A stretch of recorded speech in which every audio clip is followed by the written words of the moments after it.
আমি এখন একটি বড়সড় বাগানের মধ্যে দাঁড়িয়ে রয়েছি এবং এই বাগানটি হচ্ছে একটি মেহগনি গাছের বড় একটি বাগান এবং এই মেহগনি গাছটি কিন্তু আমাদের বাংলাদেশের নিজস্ব প্রজাতি নয় বা নিজস্ব কোনো উদ্ভিদ নয়।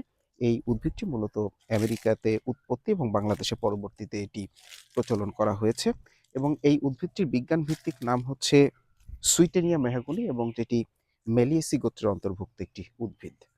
এই মেহগনি উদ্ভিদের সমগ্র বিশ্ব জুড়েই কিন্তু এর একটি প্রভাব রয়েছে। বিশেষ করে এর পুরো বিশ্বে এর ৩ টি প্রজাতি এভেইলেবল দেখা যায়। তার মধ্যে একটি হচ্ছে সুইটেনিয়া ম্যাক্রোফাইলা, যার আ আধিপত্য মূলত হচ্ছে মেক্সিকো সহ অন্যান্য তার পার্শ্ববর্তী রাষ্ট্রগুলোতে।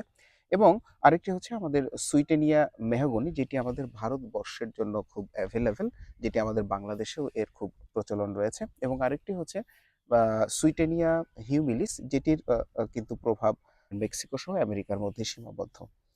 বাংলাদেশে যেমন জাতীয় বৃক্ষের মধ্যে রয়েছে আমাদের আম গাছ, কিন্তু এই মেহগনি উদ্ভিদটিও কিন্তু আ একটি রাষ্ট্রের জাতীয় গাছ হিসেবে স্বীকৃতি দেয়া হয়েছে। সেটি হচ্ছে মধ্য আমেরিকার একটি রাষ্ট্র বেলিজের। বেলিজের কিন্তু জাতীয় গাছ হিসেবে এই মেহগনি গাছের স্বীকৃতি রয়েছে। এর অর্থনৈতিক গুরুত্বও রয়েছে এবং এর যে ফল রয়েছে তার কিন্তু ঔষধি গুণাগুণও রয়েছে।